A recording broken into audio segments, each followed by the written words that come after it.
February is already a pretty tough month every year because it's just the middle of winter and nothing seems to be happening.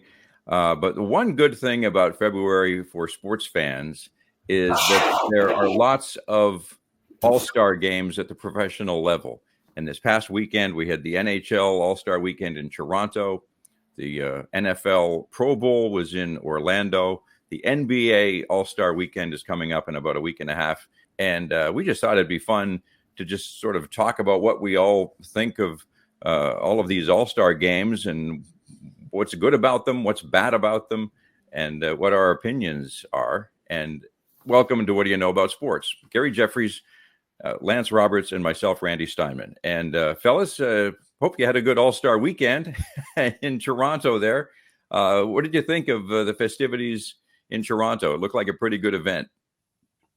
Well, there's different topics or different thoughts on it from many people, but I think, some feel it was one of the better ones. The players enjoyed it. They had a great time, with the All-Star game. I've been to an All-Star game. I worked the 1998 All-Star game as a standby. And when you are the standby at that time, you would work on the ice with the skills competition. I know the skills competition is pretty, I think it's one of the best parts of the All-Star game with the National Hockey League. But it's what I found from the All-Star game when I was at it is that this is about the corporate sponsorships. It's about, smoozing the people that are involved in the game outside of the game more than anything. It's a huge event in that way, like all the activity off the ice, away from the ice.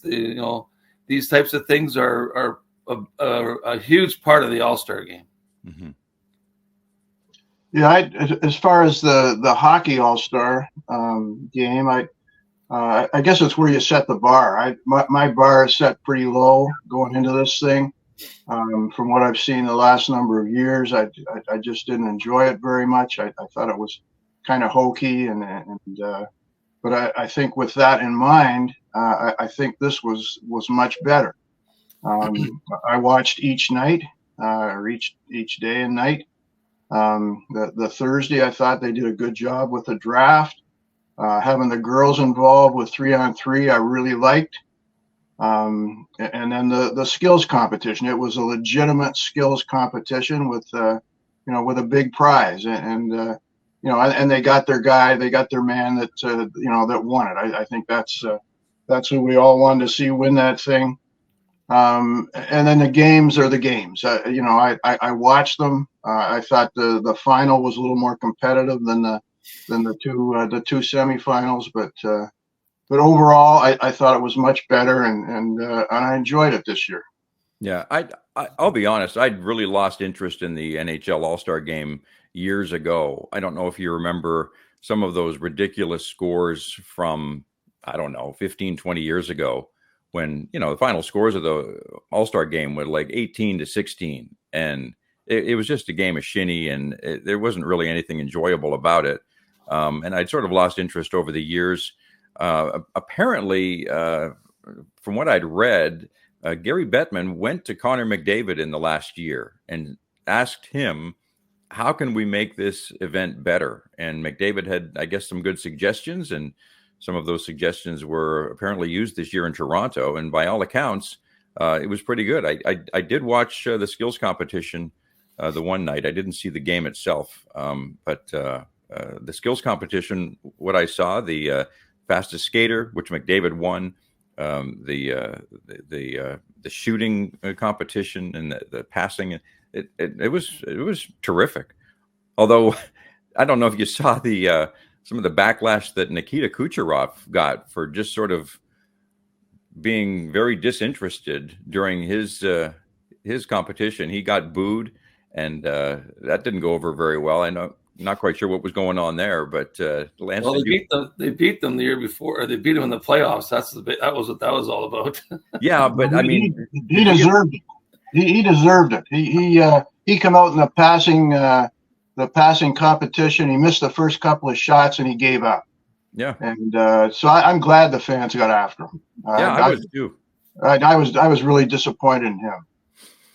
Yeah, somebody said that he didn't really want to be there. And, if you don't want to be there, do you have to go? Does the league? I don't even know if the league fines a guy for not going to the All-Star game if he's supposed to be there. I don't know how that works, but I mean, if a guy doesn't want to be at the All-Star game, if he wants to take, a 3 or 4 or 5 day mid-season break just to sort of rest up, I've got no problem with that either. Don't make a guy go if he doesn't want to be there, especially if he's going to sort of lollygag through the event like Kucherov did. I don't know how maybe Lance, how do they decide the 12 kids that were going to be in the skills competition out of the 30 some odd that were there? How do they pick those 12? I can't tell you. I don't know. I think they do it through a committee or something, or through the players. They decide on what events they'll be in. I'm not sure exactly how that plays out, but I think that the aspect of Kucherov is in the players not wanting to be there. That was the biggest problem the NHL was having, was players with the All-Star game the way it was becoming. Some players were bowing out, so they put the $1 million ticket on the skills competition to try to enhance it better and bring more to the table for the players to incentive wise. And I think that did help a little bit for players wanting to be there, wanting to compete at that skills competition. Kucherov's just Kucherov. I wouldn't base much of the thoughts about Kucherov in regards to how the NHL All-Star game went. I thought it was really great that the Leafs won the pond hockey game. That pretty well was poetic, because that's basically their problem in not getting the Stanley Cup, is they got no defense. So it worked pretty good for them. But other than that, it was, I think it was a good weekend. I think they had lots of great, exposure for the National Hockey League with the weekend, and we'll see how it goes going forward if they keep spicing it up. But I think some of those guys in that skill competition, you get a good chance to see how good they are. Going forward for next year, they've got it right. They've got, the 4 top teams in the world are going to play a 4-on-4 competition. So, that Finland, Sweden, the U.S., and Canada. And so that'll be great for next year. And plus, the announcement that they're going to go to the Olympics was pretty big in that during the weekend. That's going to be a great, great opportunity for a lot of players to get a chance to get the dream of going to the Olympics. Yeah. Gary, what did you think of the NFL Pro Bowl game in Orlando? It's pretty much a flag football game now. No, and that's really what they promoted their weekend. What was the flag football? They had, guys and girls teams from across the country there playing all week, and they really promoted, or they really are promoting flag football. I watched all these all-star teams have a skills component. I watched the flag, or at least the NFL skills competition. Part of it was kind of hokey as well. They had some quarterbacks passing, and that was pretty good. They had some long snappers snapping for accuracy, but they had a golf competition and a dodgeball competition, and I'm just not interested in watching that. But yeah, I agree. Of the 4 all-star games, of the 4 big sports, I had that down the list. It didn't match up to the hockey all-star game in my view. Yeah.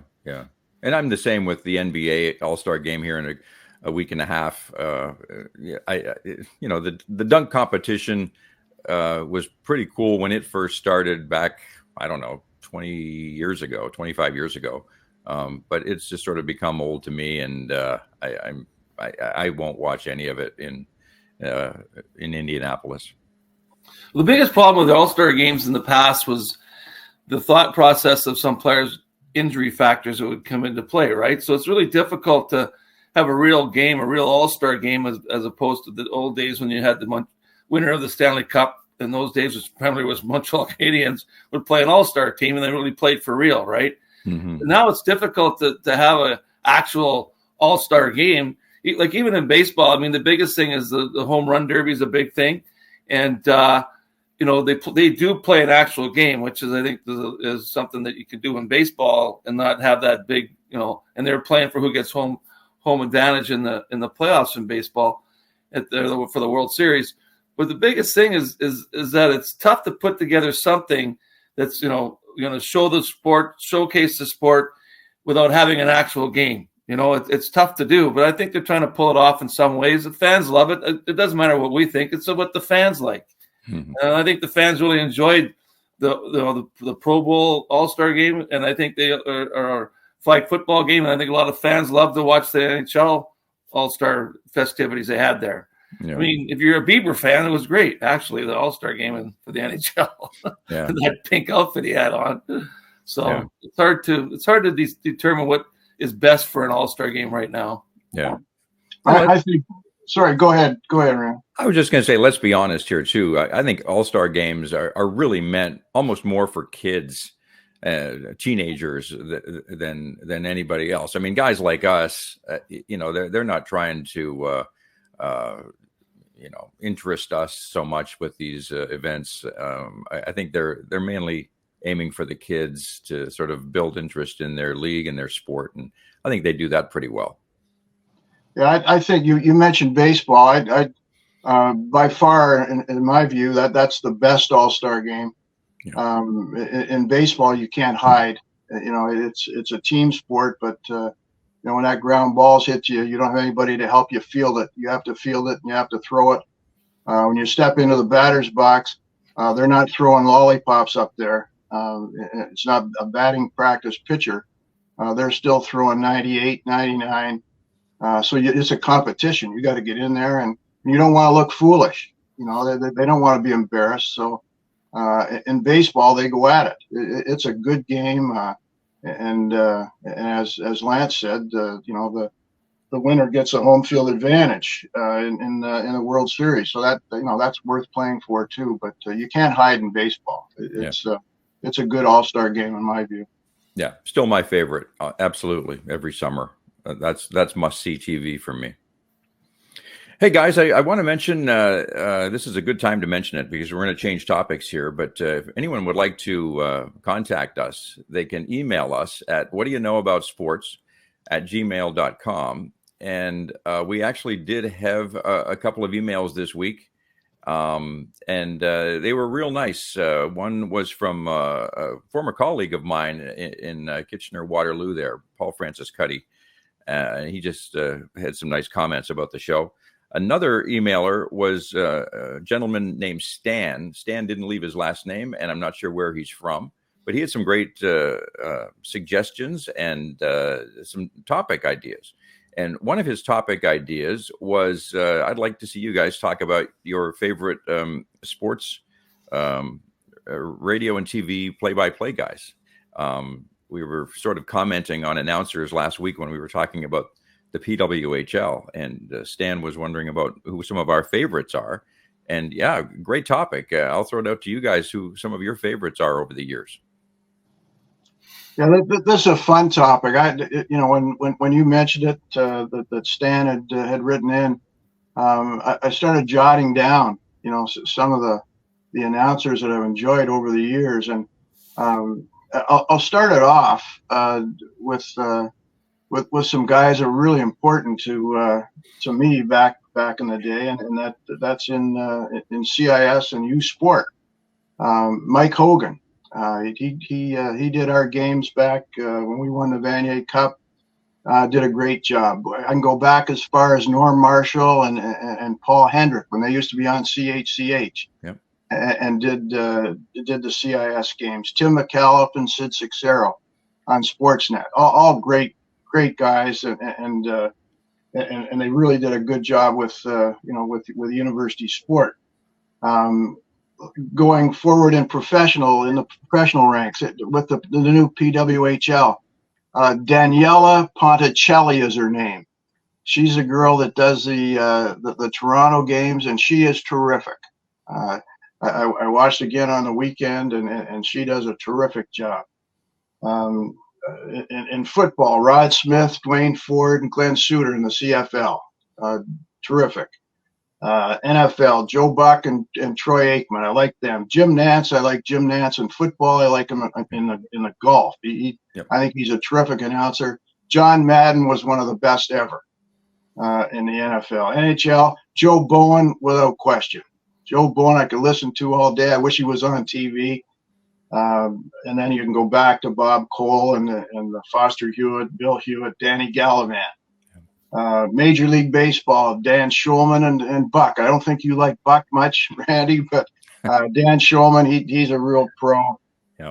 Harry Carey, Hawk Harrelson, Dizzy Dean, Vin Scully, Ernie Harwell. Yeah. Goes on and on. Basketball, Matt Devlin, Johnny Miller in golf. I thought I liked him a lot with Jim Nantz because he was honest. If you hit a bad shot, he'd tell you hit a bad shot or made a bad decision. So that's quickly. That's a bunch that I thought of and I've really enjoyed over the years. Yeah, Lance. Well, I don't really remember many of the announcers' names and stuff, but the Greg Millen was another one I got a kick out of when he was announcing. And I remember the one thing about announcers that would really irritate me is that they would get their rules wrong when they're telling something on TV that they're calling a penalty or something, and they'd say something about a penalty. And I remember telling Greg Millen one time, you got to learn the rule book before you start talking about penalties on the air, and he kind of laughed and stuff. But yeah, I mean, the ones you mentioned, Gary, are really good. I think they're great. There's one guy that's in Boston. I don't remember his name. He's an announcer for Boston. He's hilarious. He has he's kind of like, he sounds like he's drunk when he's announcing the game, basically. He's like, he's got a real slow drawl to him. He's right out of Boston. He's basically a local Boston announcer, but if you ever hear him, he's quite interesting. Sometimes on TSN, they'll play some clips of him sometimes saying something in a game at one time. Yeah. But I don't really remember many announcers in the game when I was refereeing or anything. I met a few of them. The one guy from Buffalo was pretty good too. I can't remember. I just don't remember their names right now. Oh, Jenneret. Jenneret, yeah, Jenneret.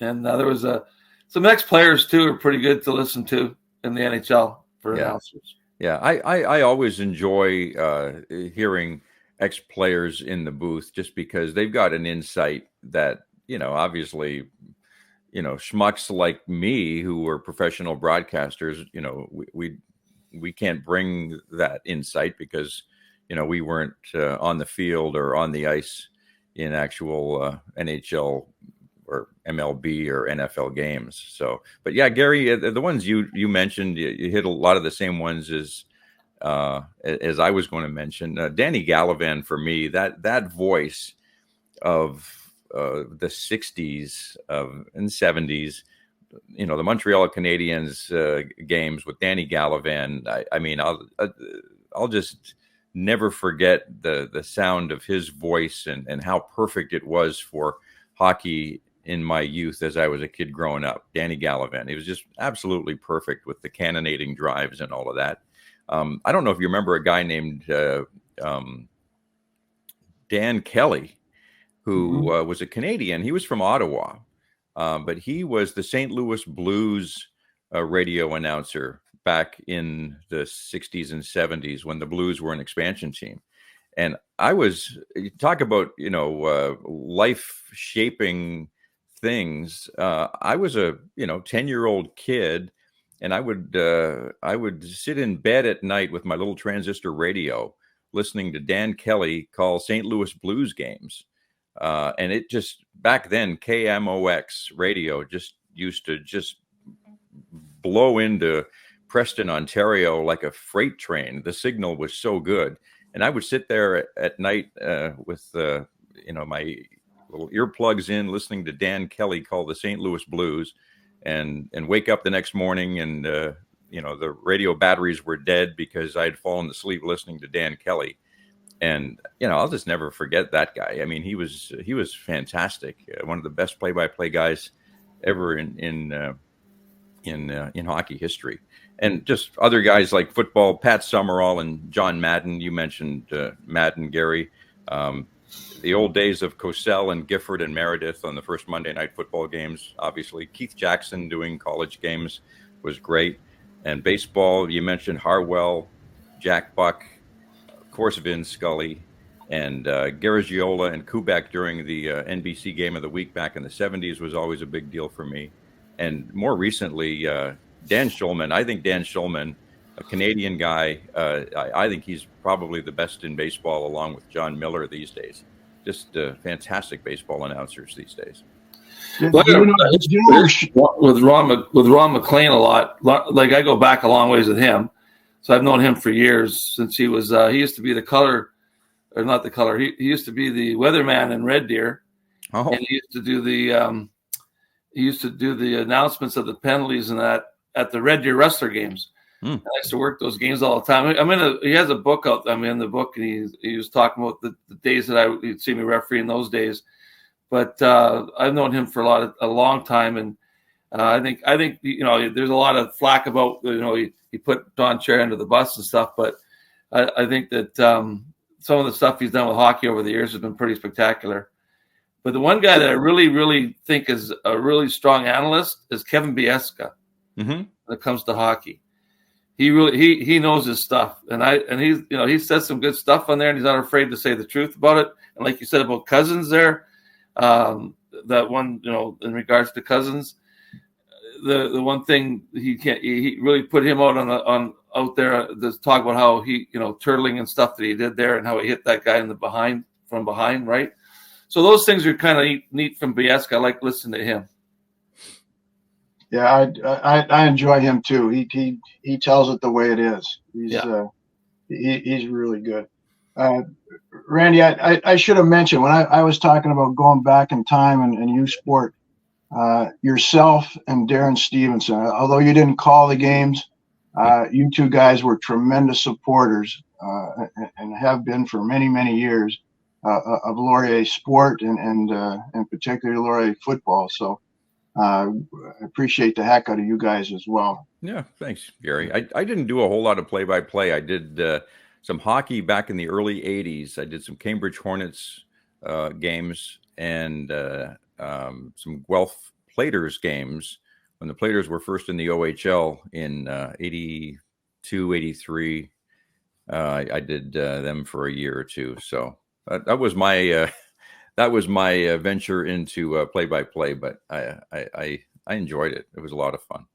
Go ahead, Gary. Sorry, one final comment about Dan Schulman. Did you know where he started? London.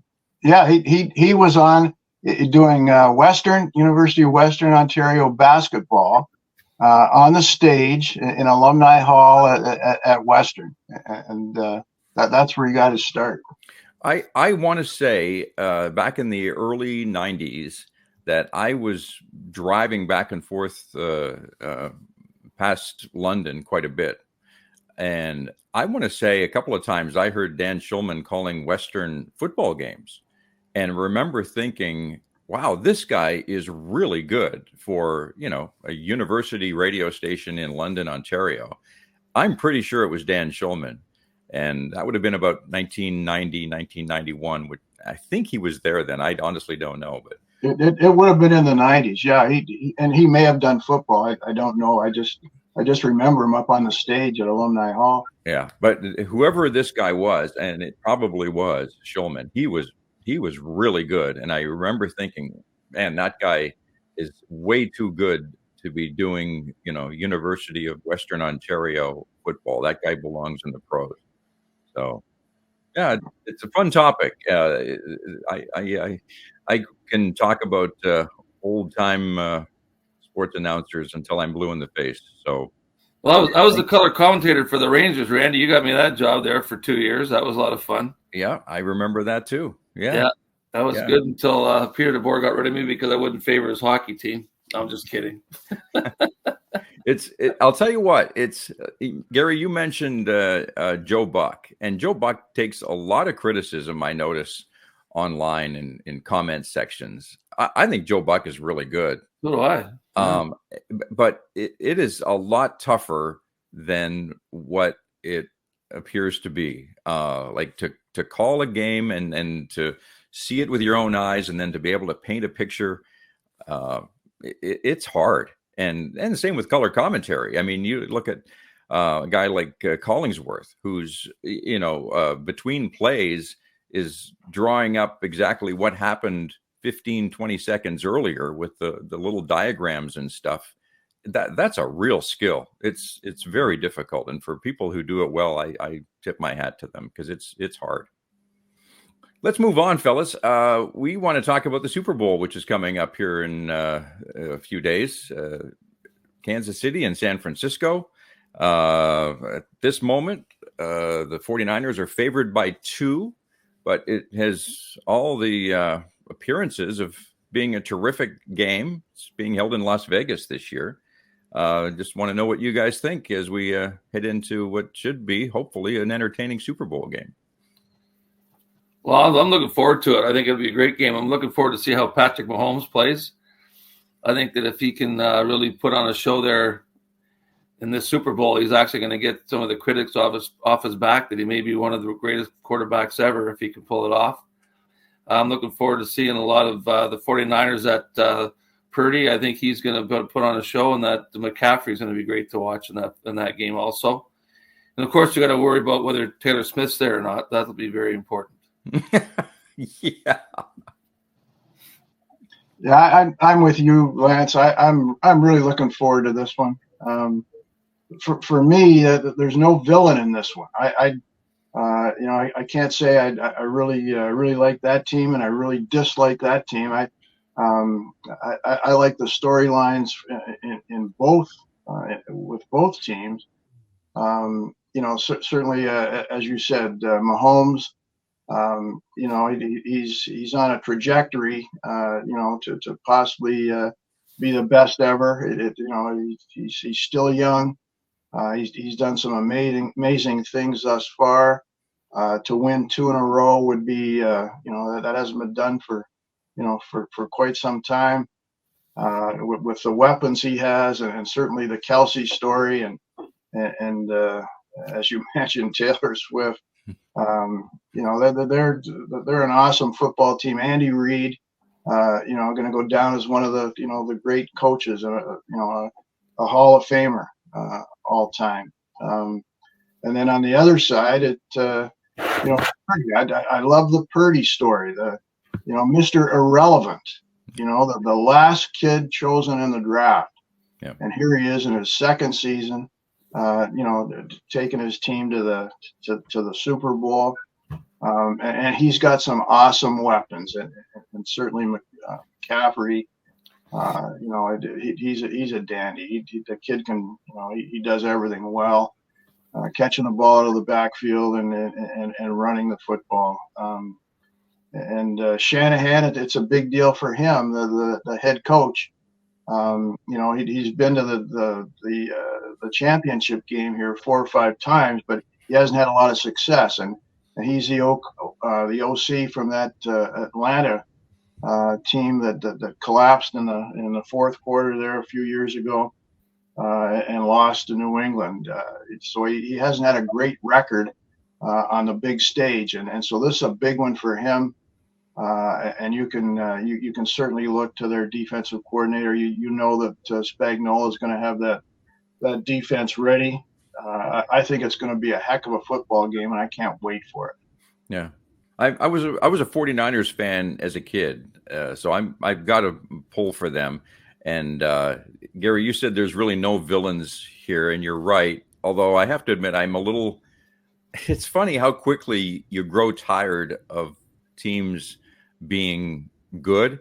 And I'm a little tired of Kansas City already. Like they came along about 3-4 years ago, and it was like, oh, Kansas City, they haven't been around since, Len Dawson. This is kind of fun.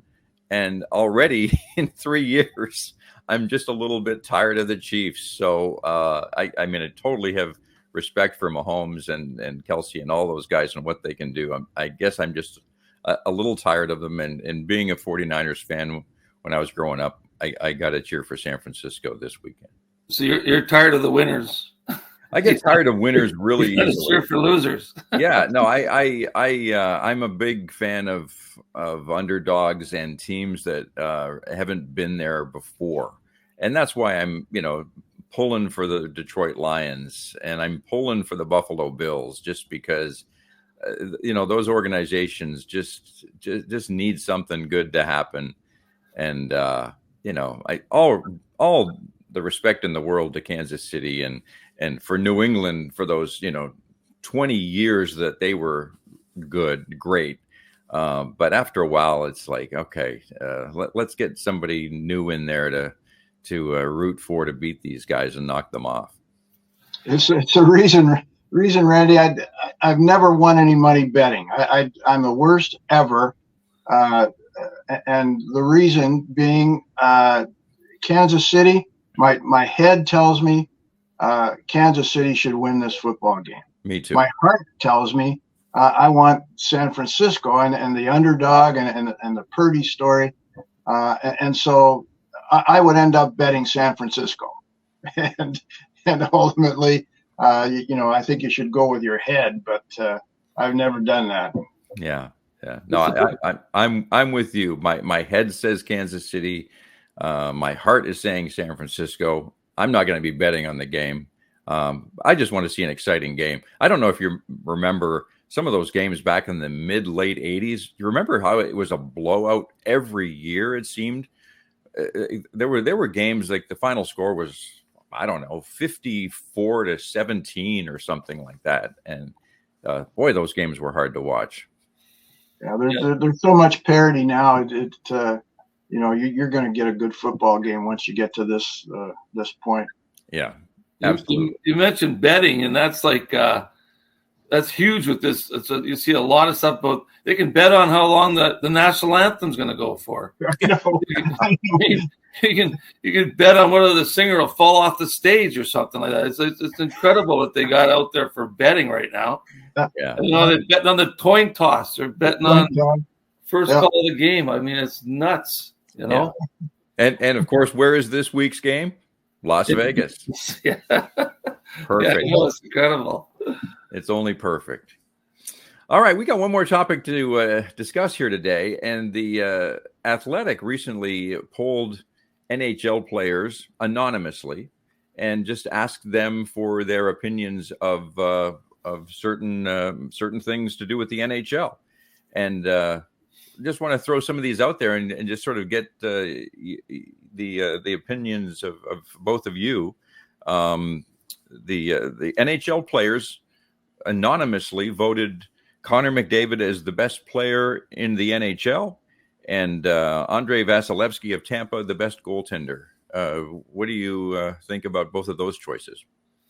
Well, McDavid definitely is a cut above right now. He's got this man's he's a remarkable hockey player. His skating skills are at the high. It's tremendous. But the one thing I was looking at that poll that was interesting, and I didn't really like when I looking at it. I think they had not Connor McDavid, but Nathan McKinnon. I think that's one of the most underrated players in the league right now. I mean, that guy is one beast. If you see him coming through that neutral zone, the speed he generates is incredible, and he's a heck of a player. He's out in Colorado, so you never hear about him. But he's definitely at the level of Connor McDavid, I believe. And the other one I thought was interesting how low he was rated was Austin Matthews. And I think Austin Matthews is better than some of the ones that had rated ahead of him.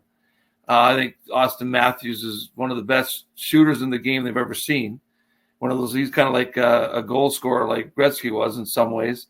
And he's still getting better. So that's kind of how I saw the poll for the player wise. I thought that I think that Connor McDavid obviously is right now at the peak of his game as the best player in the league. But I think they have some of the what I saw in there. It was kind of I didn't agree with it. Yeah, I certainly. It's tough to argue against McDavid. The thing with him, I think there certainly are other kids in the league with similar skill. The difference is that the speed with which he operates and he uses those skills. I don't think there's anybody else in that class. And you're right about McKinnon. McKinnon is a great hockey player, and he's knocking on the door. To be in that class if he's not already. But he's a beauty, and I think right now, with whatever it is, 35 games left, he's probably the favorite to be the MVP in the league. Mm-hmm. If he continues on the trajectory that he's on right now.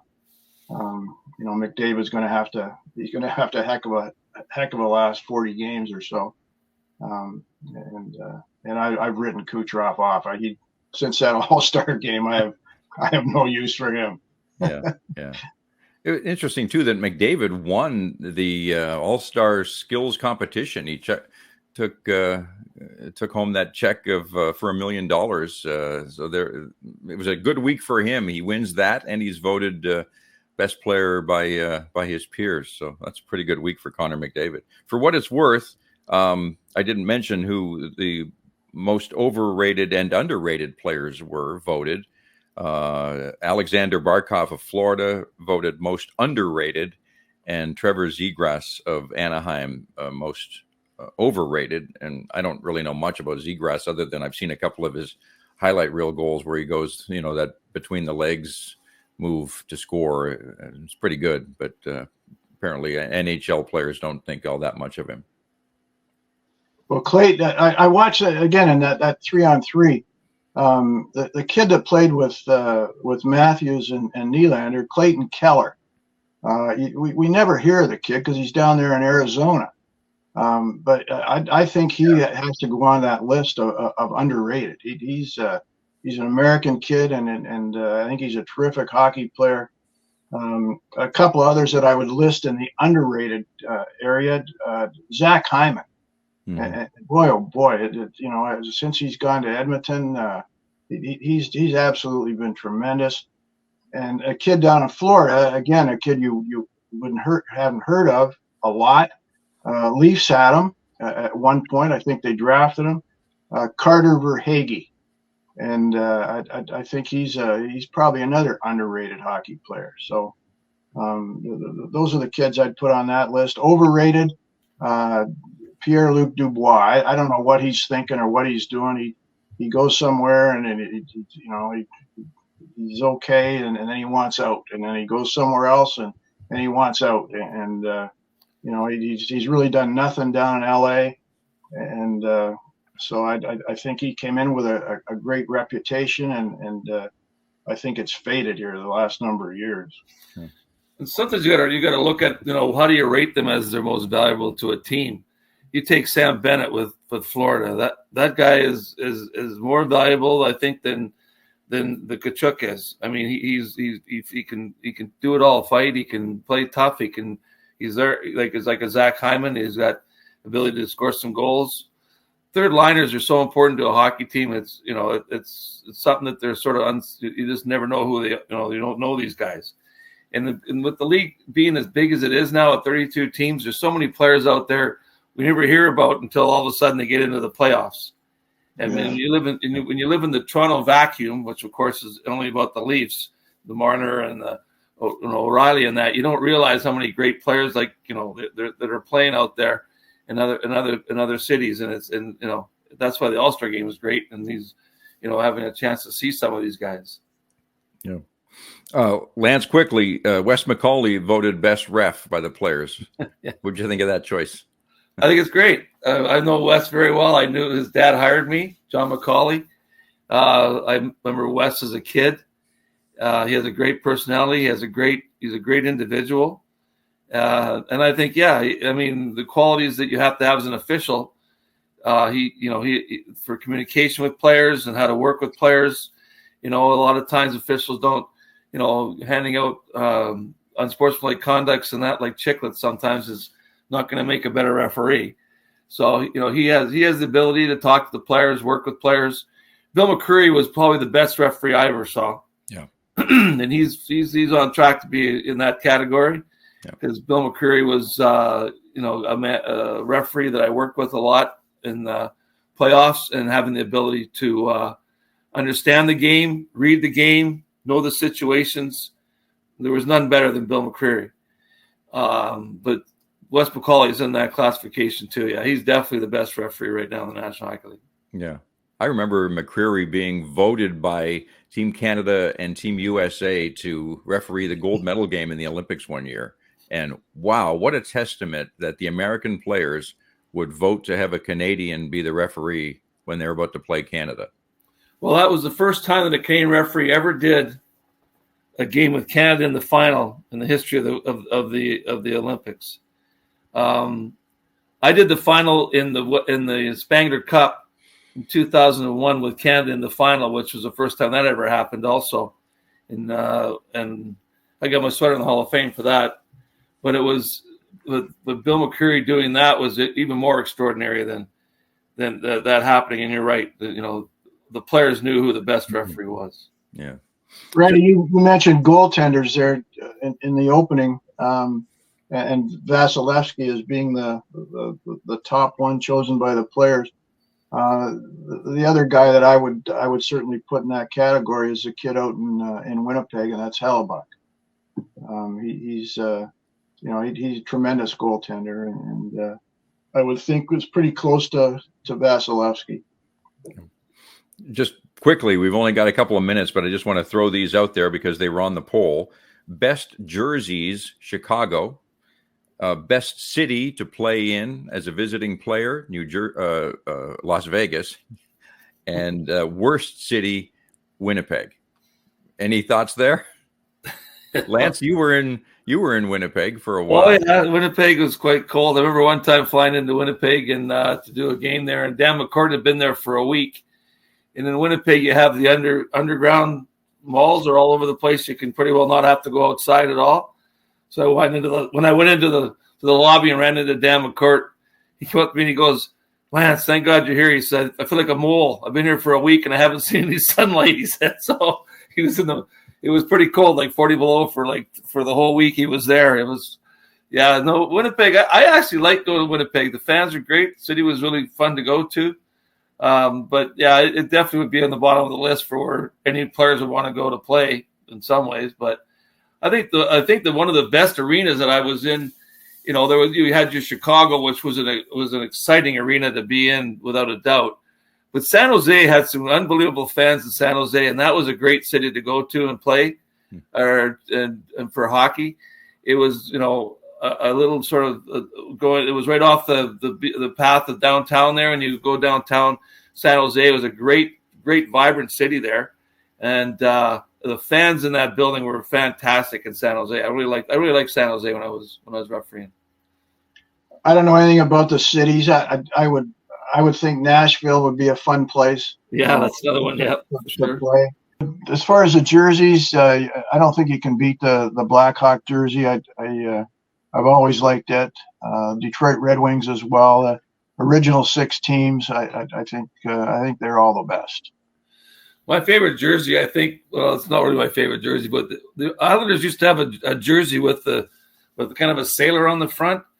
And all the fans in New York used to chant, "We want fish sticks" in the Ranger games. "We want fish sticks" when they were playing. Yeah. It was hilarious. Oh yeah, they had to get rid of those sweaters, because in downtown New York, it was just they were just ruthless on them with those sweaters. But my favorite sweaters, though, at the end of the day, are the stripes, of course. That's a nice sweater. Striped sweaters are really nice out there. I think they should always support the striped sweaters.